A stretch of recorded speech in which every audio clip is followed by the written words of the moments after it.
Hello, hello, my friends. AmyR here with Prairie Paper and Ink. Welcome back to my face and my card making space.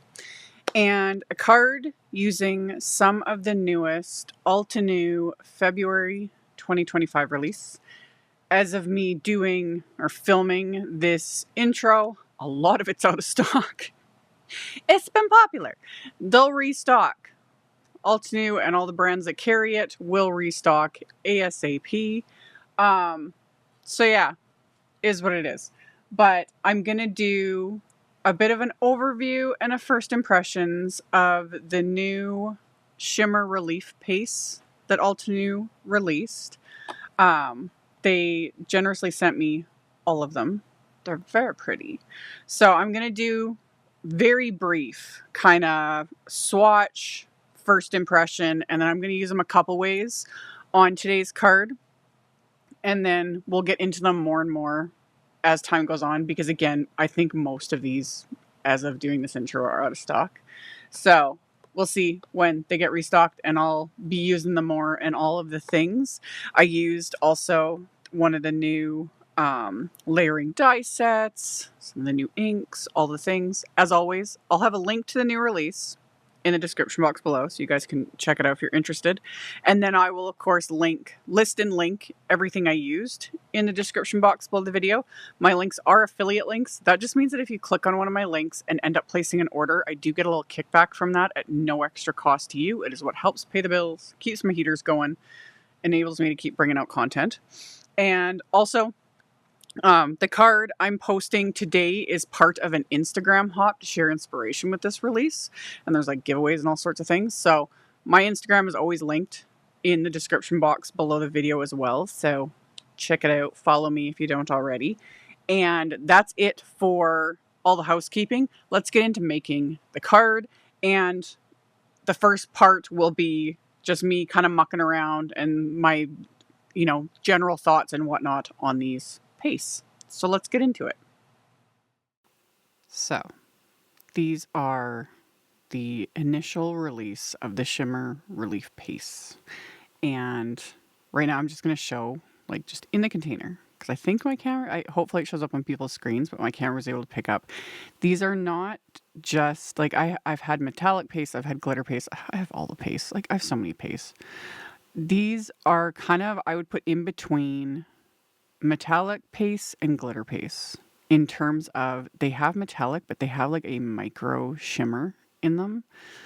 Like I said, it's very pretty. And this initial collection is all metallics, so not colors. I haven't experimented yet. Like the white shade that I'm showing just now, the pearl, you could probably add color to if you were interested. I haven't tried it, so I'm not going to say anything at the moment. And yeah, my first thought with these was I'm impressed with the texture. When I very first got them, because I got these a while ago, and I'm doing this voiceover much later after filming all this, but when I first got them and opened them, I didn't touch them, I didn't use them, I just kind of opened them and looked at them and I was like, ooh, they're pretty. But I thought, and also here's all the names of the colors. I also have an image that I'll put later too with the swatches and the names. But for whatever reason in my head, and even seeing Altenew's done a video on them, etc., the consistency, it looks almost runny. They're not. That, which I'm glad, because I don't mind runny paste depending on what I'm doing. But for stuff like this, I prefer them to have a decent consistency. I would say these are kind of almost like a buttercream, if you've ever worked with buttercream frosting. It's about that consistency. So it definitely holds its shape. And these containers are huge. Just FYI, they're just over 5 ounces. So I think on average, most pastes are around 2 ounces, roughly.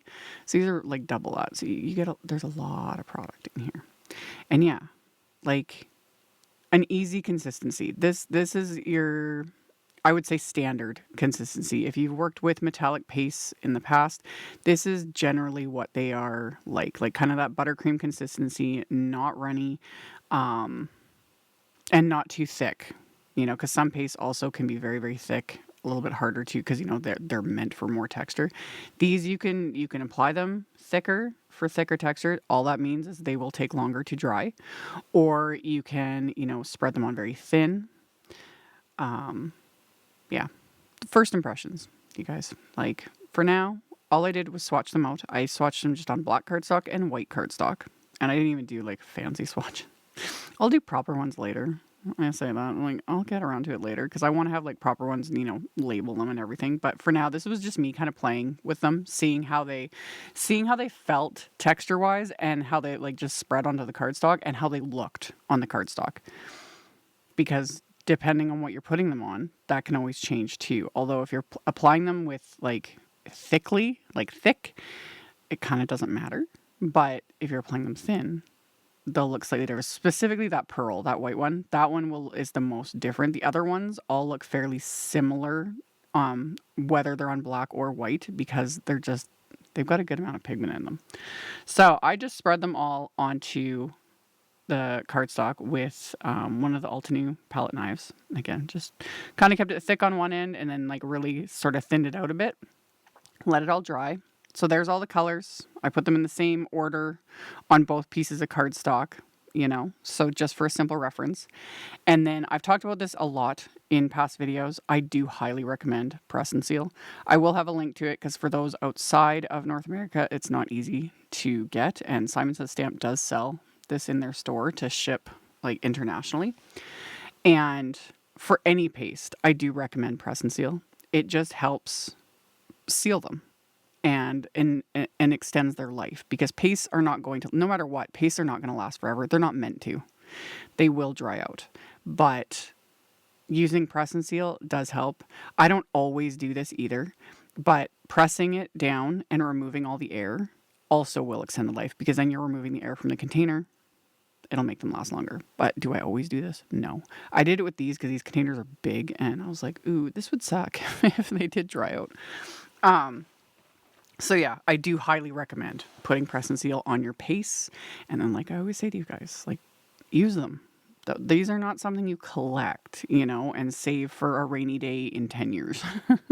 Use them, you know, have fun with them, play with them, muck around with them, mix them, experiment, use your paste. It's the nature of these types of products. They will not last forever. That said, I have some pastes that have lasted for years. I've had others that I don't know exactly how long they lasted because I forgot about them, and then I found them in a drawer, and they were rock hard. So just use them, you know. And if these ones intrigue you, pick a color or two that you really like, get them, and just play. So for today's card, I just applied, you know, same old, just applied it over a stencil. This is the Altenew foil leaf background stencil. They release several stencils. I'm very happy about them because they'll be good for just neutral, somewhat geometric style or neutral backgrounds. So I applied that Smoky Quartz over the Smoky Quartz Shimmer Relief Paste over the stencil, and then I immediately cleaned off my stencil, set that piece of cardstock aside to dry. And then while it was drying, I die cut. This is Neenah 80-pound cardstock. I went with like lighter weight cardstock. I don't work with the Neenah as much anymore, but I have a ton of it, so I need to use it up. So I die cut the Altenew Craft a Flower Bearded Iris layering dies. And this is a big die set. So I used my big die cutting plates for my Empress. This is the big daddy set. I don't use these plates very often because they're huge, but for a set like this, it was like, ooh, full sheet of 8.5 by 11 cardstock, die cut it all at once. Can't go wrong. Now, with a set like this, and with a lot of this layering die sets, what helps, and I've talked about this before, but this time I thought I would really show this, is I lay out all my pieces and I assemble them. Not with glue or anything like that. I get everything lined up. And with a set like this, I highly recommend it. These have the keyhole layering system that Altenew is known for. So with this set specifically, there are two different sizes of keyholes. There's the little arrow ones, and then there's the big triangle ones, because there's two different florals. And they also have the numbers of each layer, like that debosses into the layers. And then there's the layering guide on the packaging. all good, necessary things. And then the final step for me that I find helps is I layer everything up and just assemble it just as is. It gets it kind of in my brain. It's like, okay, this is where this goes. This is where this goes. And this especially helps with this set because this one I'm assembling right now, that one piece, that one petal, and it explains it in the layering guide and it shows you right how to do it. It folds over, which I was like, oh, that's a little different. So once I just put everything together, I was like, oh, okay, I get it. I get what they were trying to do here. It all makes sense. And then this one, this was just pretty standard layering all of the pieces in the order that the layering guide suggests. But again, same thing. I was like, okay, that's where all these pieces go. And then there's these little pieces that go over the two petals. Love it. And I've talked about this before. I love irises. Irises are beautiful. I'm slowly growing them in my little garden out back.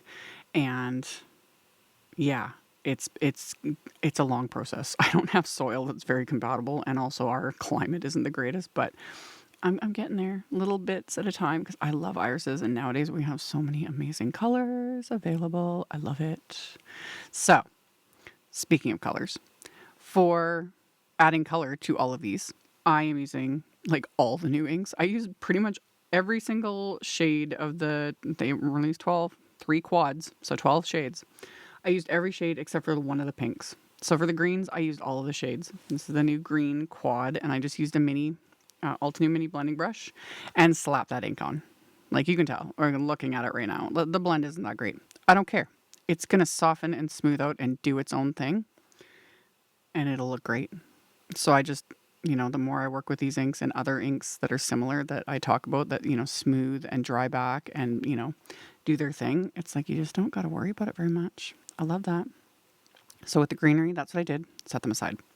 For this one, I'm using the pink quad. And this is when I only use the 3 shades. I use the light, the medium, and the medium dark. The darkest shade I didn't use. And same thing. I just slapped the color on. Went from lightest to medium dark.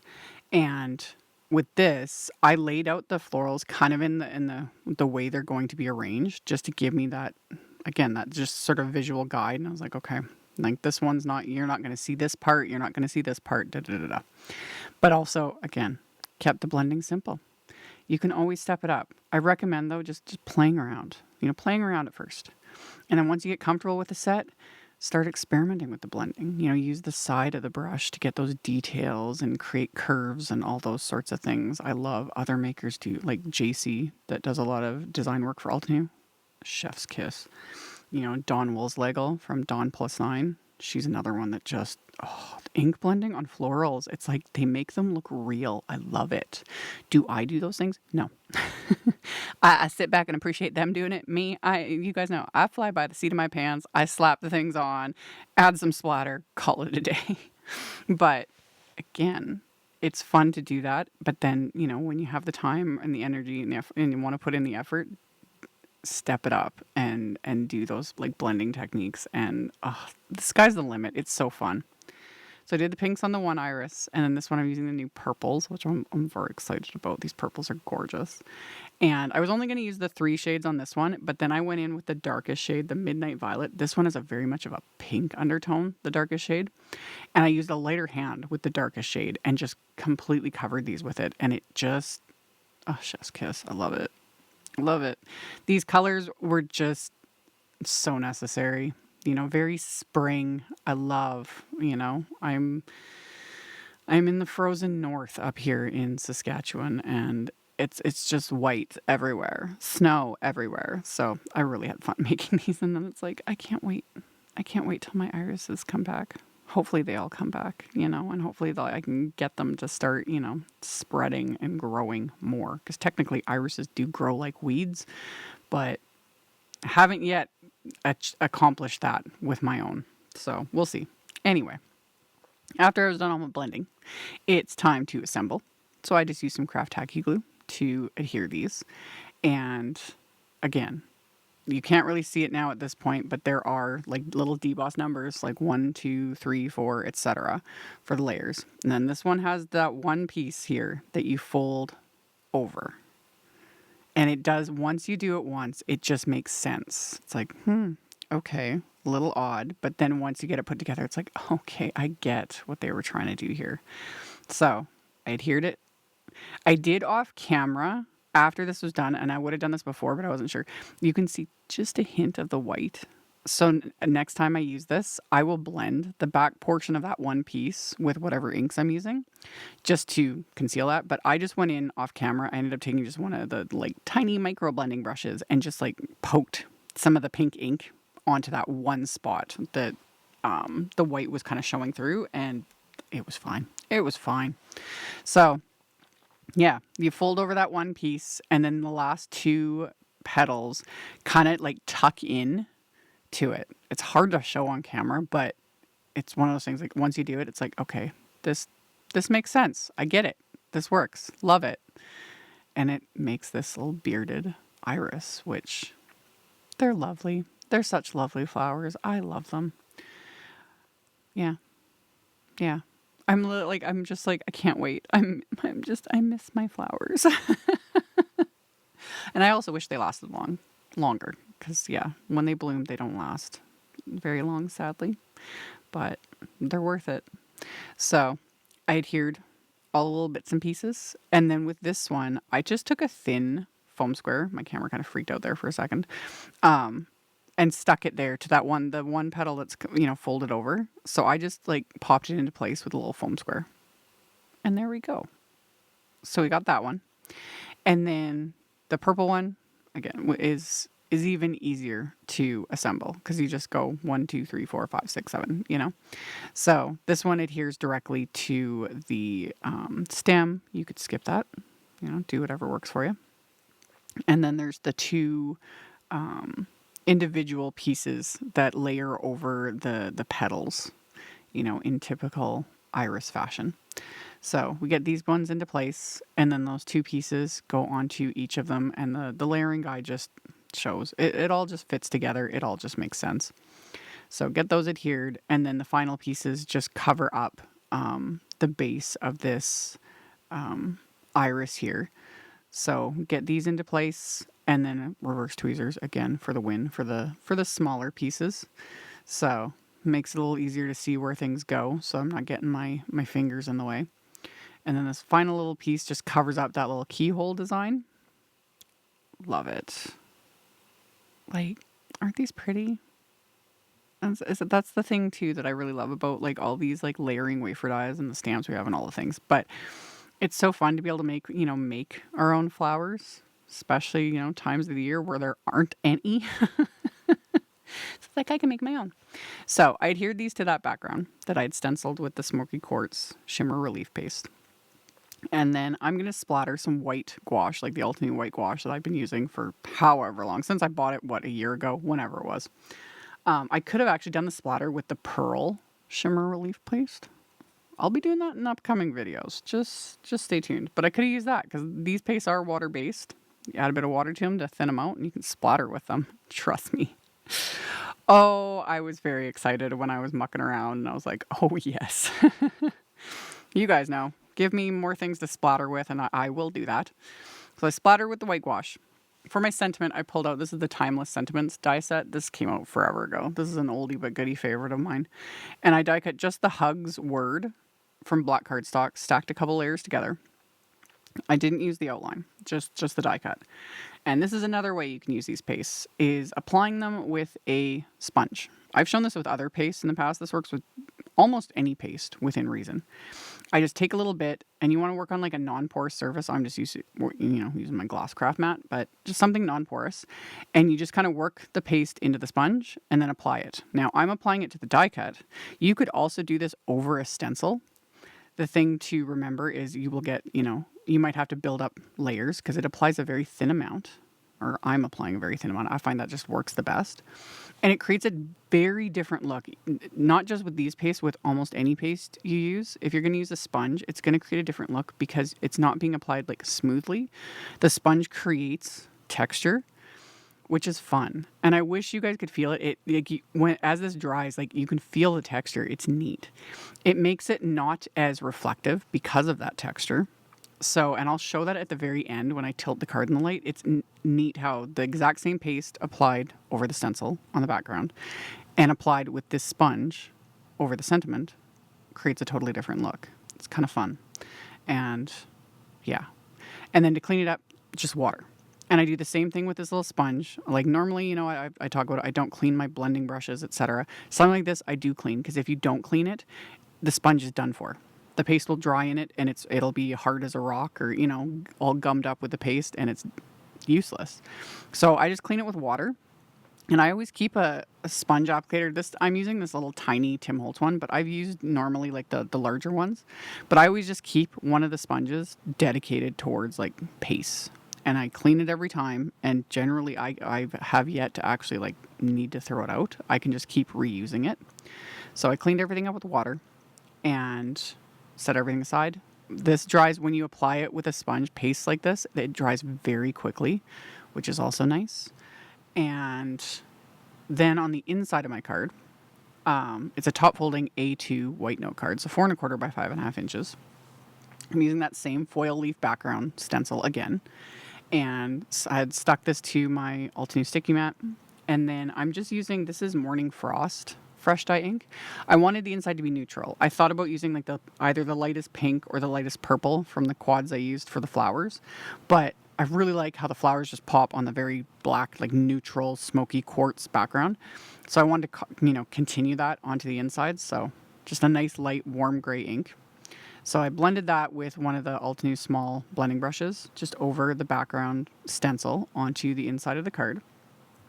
And then for my sentiment, I pulled one from the new Build-A-Garden Peruvian Lily set. I will down the road have a video coming using this set as well.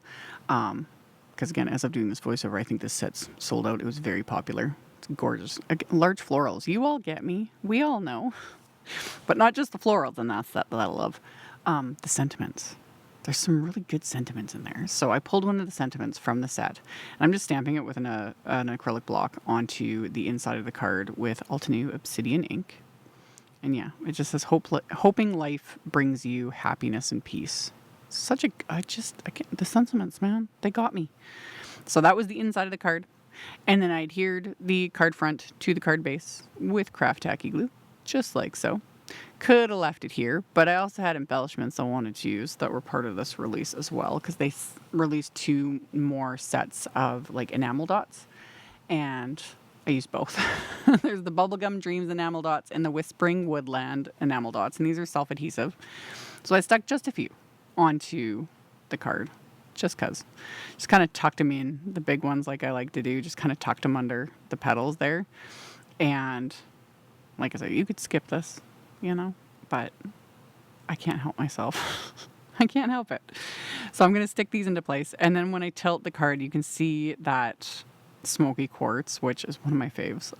But don't ask me to pick a favorite from the colors. Like I said, color is subjective. Metallics are subjective as well. You know, people have their own preferences. But anyway, on the sentiment, it was applied with a sponge. So you can see the texture, you know, and it's not as reflective, because the sponge created the texture, so it's just different. Whereas over the stencil, it was applied and it's got a smoother texture, so it can reflect a bit more. It's just fun. So fun. So that was my card and my first impressions of these pastes. I will have the links to all of the things in the description box below the video, so you can check that out if you're interested. Thank you all so much for hanging out with me, for thumbs upping and commenting, and I will see you all very soon in the next video. Bye. Thank you so much to my amazing Patreon supporters. For anyone that might be interested in joining my Patreon community and supporting me, the link to my Patreon is in the description box below the video.